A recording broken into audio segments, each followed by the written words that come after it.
Hello students, welcome to biology class. Today we are going to discuss an important topic, that is the cell. So basically this question comes in our mind, what is a cell?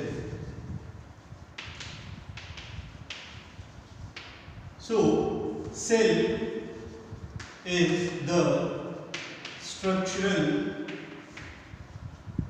and functional unit of life.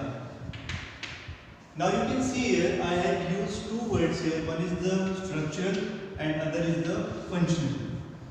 Now why we are saying structural and functional?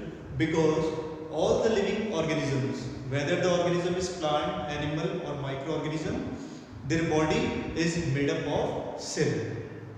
Also, the word functional, it indicates that all the functions which are occurring inside our body, or all the functions which are performed by different organs inside our body, it is due to the activities of the cell. That's why the cell is the basic unit of life. So, the cell, it was discovered by Robert Hooke in the year 1665. So Robert Hooke is the name of the scientist who discovered cell, and the year is 1665. Now when we talk about the number of cells in the body of organism, on this basis the organisms are divided into two categories. First is unicellular organisms. Now what unicellular organisms are?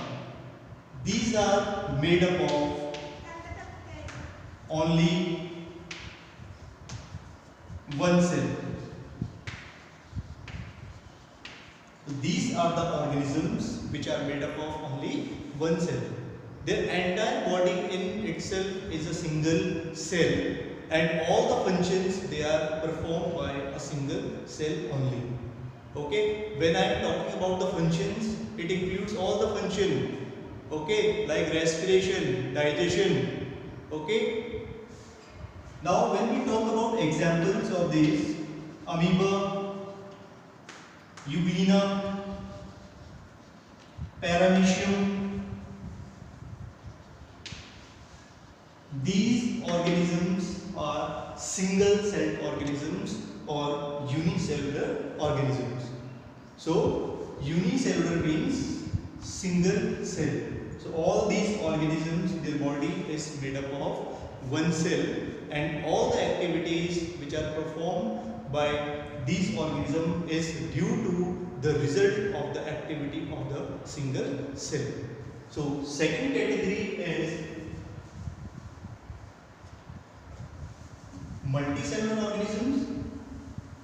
These are the organisms which are made up of many cells.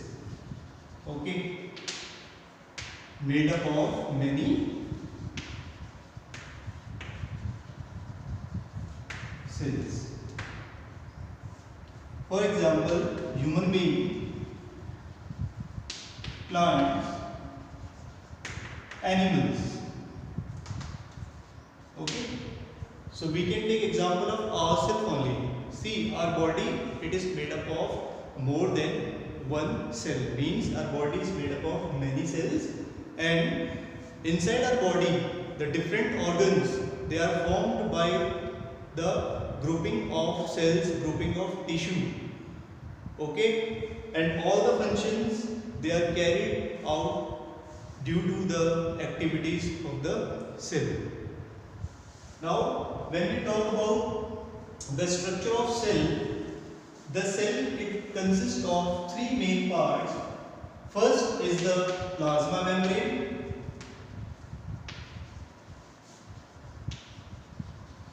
Second is cytoplasm, and third is nucleus.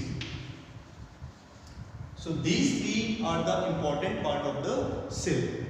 Now this plasma membrane, it is a selective membrane. Okay, it is selectively permeable membrane, or it is semi-permeable membrane. Now why it is known as selectively permeable membrane or semi-permeable membrane? Because this membrane, it allows the movement of only useful substances into the cell. Second is the cytoplasm. This cytoplasm, it is a jelly-like substance which is present inside the cell, and all the cell organelles, they are present in this cytoplasm, and all the important chemical reaction, it occurs in this cytoplasm. And the third and the most important part is nucleus. This nucleus, it is the most important part of the cell, and it controls all the activities of the cell. So for today, it is enough. Thank you, class.